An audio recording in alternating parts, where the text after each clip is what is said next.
നമസ്കാരം. കർക്കിടകം പുണ്യമാസം തന്നെയാകുന്നു. കർക്കിടക മാസവുമായി ബന്ധപ്പെട്ട് ചില കാര്യങ്ങൾ പരാമർശിക്കേണ്ടതായിട്ടുണ്ട്.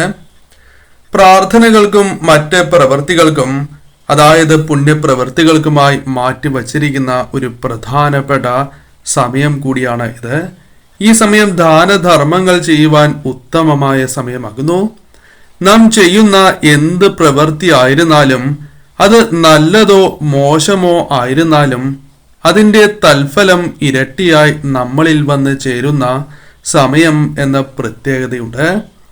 അതിനാൽ മറ്റു മാസങ്ങളെ അപേക്ഷിച്ച് നാം എന്ത് ചെയ്യുന്ന, അതായത് നാം ചെയ്യുന്നതായ ഏതൊരു കാര്യവും അല്പം കൂടുതലായി ശ്രദ്ധ നൽകേണ്ടതായിട്ടുണ്ട്. ചെറിയ തെറ്റുകൾക്ക് പോലും വലിയ വില നാം നൽകേണ്ടി വരുന്ന അവസ്ഥ, അല്ലെങ്കിൽ അത്തരം കാര്യങ്ങളായിരിക്കും വന്നു ചേരുക.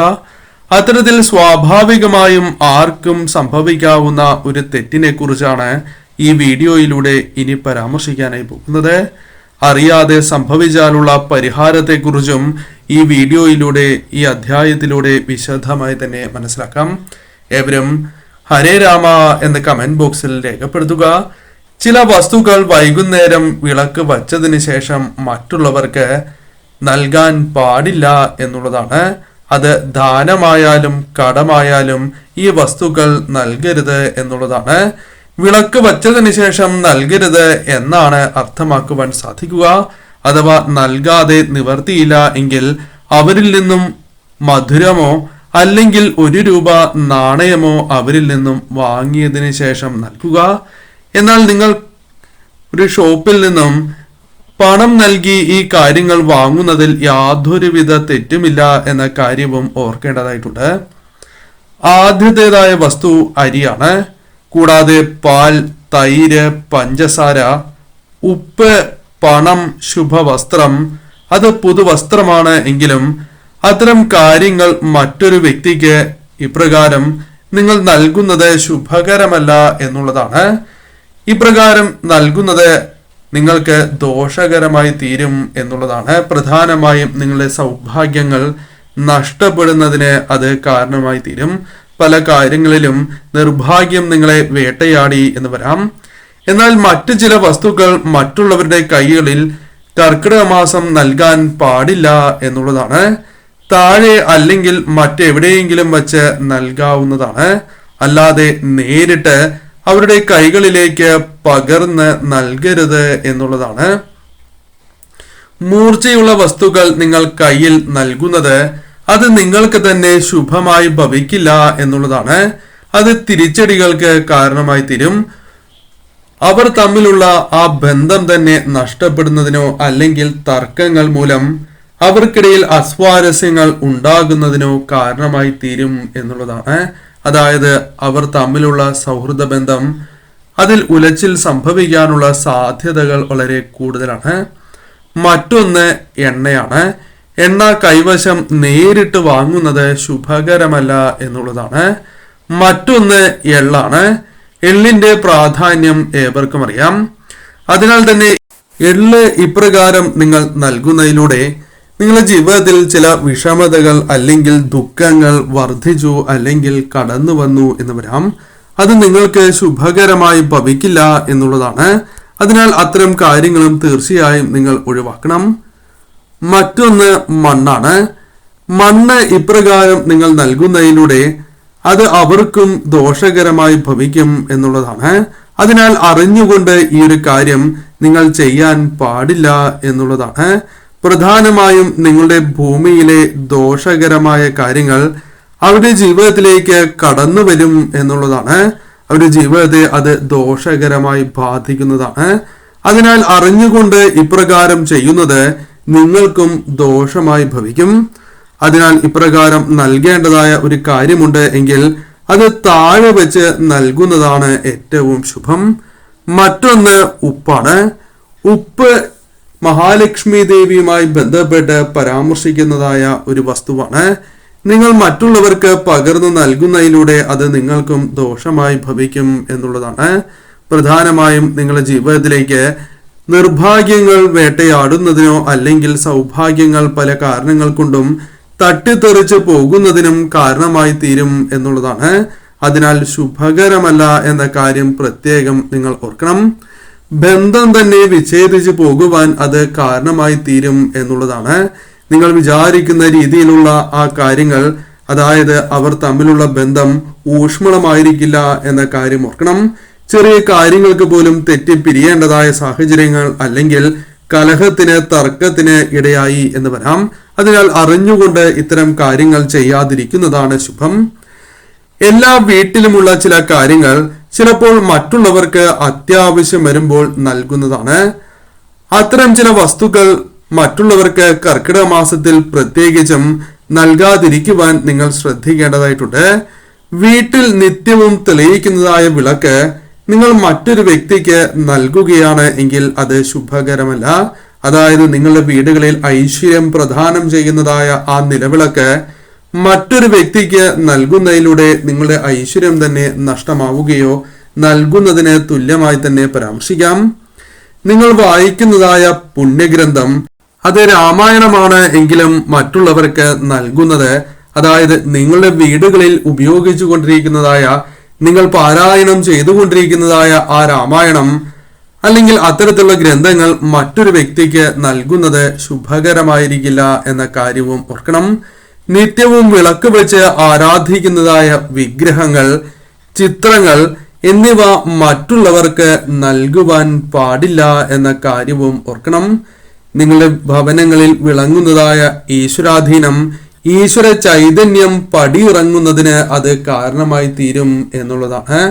അതിനാൽ ഇത്രയും കാര്യങ്ങൾ, അതായത് ഈ പരാമർശിച്ച ഈ കാര്യങ്ങൾ പ്രത്യേകിച്ചും നിങ്ങൾ നൽകാതിരിക്കുവാൻ ശ്രദ്ധിക്കേണ്ടതായിട്ടുണ്ട്. നിത്യവും ഉപയോഗിക്കുന്നതായ ഉപ്പ്, മഞ്ഞൾ, അരി, കടുക് ഇത്തരം കാര്യങ്ങളുമായി ബന്ധപ്പെട്ടും ചില കാര്യങ്ങൾ മനസ്സിലാക്കേണ്ടതായിട്ടുണ്ട്. ഇവ പാത്രത്തിൽ നിന്നും എടുത്ത് മറ്റുള്ളവരുടെ വീടുകളിലേക്ക് കൊണ്ടുപോകുവാനായി നൽകരുത് എന്നുള്ളതാണ്. അതായത് മഹാലക്ഷ്മി ദേവിയുടെ കോപത്തിന് അത് കാരണമായി തീരും എന്നുള്ളതാണ്. അതിനാൽ തന്നെ സന്ധ്യാസമയത്ത് ഇത്തരം കാര്യങ്ങൾക്ക് വളരെയധികം ശ്രദ്ധ നിങ്ങൾ നൽകേണ്ടതായിട്ടുണ്ട്. അല്ലെങ്കിൽ അത് ശുഭകരമായി ഭവിക്കില്ല എന്ന കാര്യം ഓർക്കണം. ഈ വസ്തുക്കൾ ദാനമായി നൽകുമ്പോഴും നാം നിത്യവും ഉപയോഗിക്കുന്നതായ പാത്രത്തിൽ നിന്നും നൽകാതെ പുതിയത് വാങ്ങി നൽകുവാൻ നിങ്ങൾ പ്രത്യേകം ശ്രദ്ധിക്കേണ്ടതായിട്ടുണ്ട്.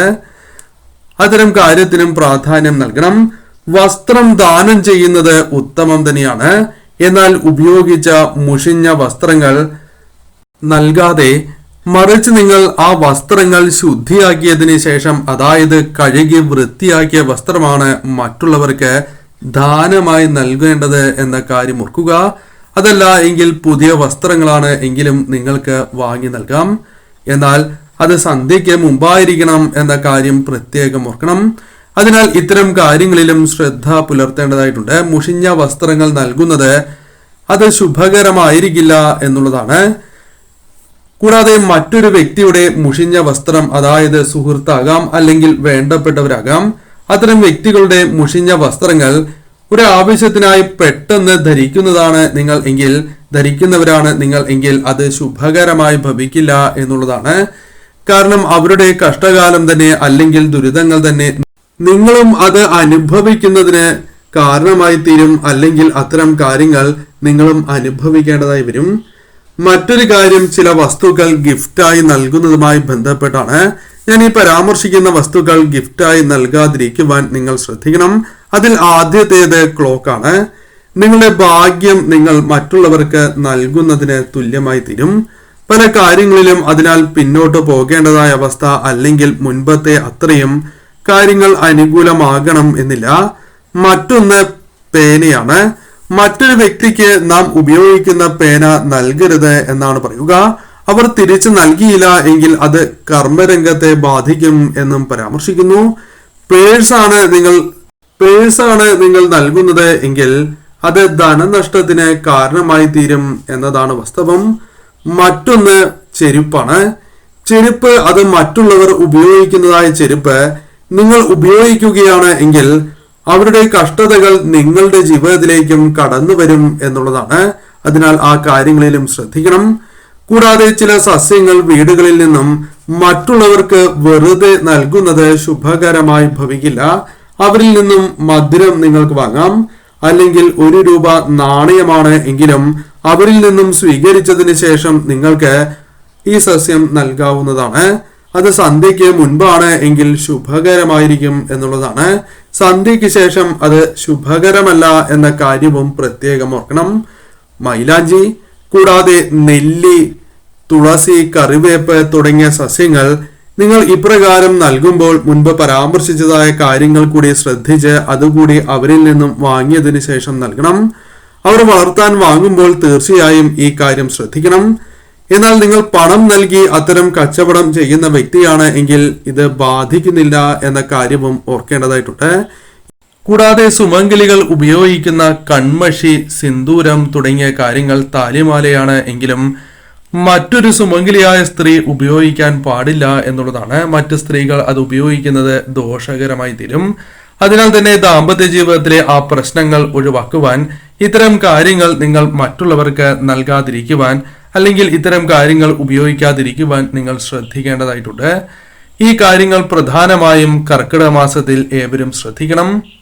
ഇനി അഥവാ ഇത്തരം കാര്യങ്ങൾ അറിയാതെ സംഭവിച്ചു പോയിട്ടുണ്ട് എങ്കിൽ നിങ്ങൾ ചെയ്യേണ്ടതായ പരിഹാരം വിഷ്ണു ക്ഷേത്രത്തിൽ ദർശനം നടത്തുകയും ഭാഗ്യസൂക്തം നിങ്ങൾ നടത്തി പ്രാർത്ഥിക്കുക എന്നുള്ളതാണ്. ഭഗവാൻ വിശേഷപ്പെട്ടതായ ദിവസമോ അല്ലെങ്കിൽ നിങ്ങളുടെ ജന്മനക്ഷത്ര ദിവസമോ നിങ്ങൾക്ക് നടത്തി പ്രാർത്ഥിക്കാം.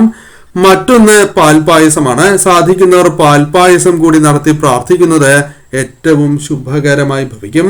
അതിനാൽ തീർച്ചയായും ഈ കാര്യങ്ങൾ സംഭവിച്ചിട്ടുണ്ട് എങ്കിൽ ഈ വഴിപാട് നടത്തി മുന്നോട്ട് പോകുന്നതാണ് ഏറ്റവും ശുഭം.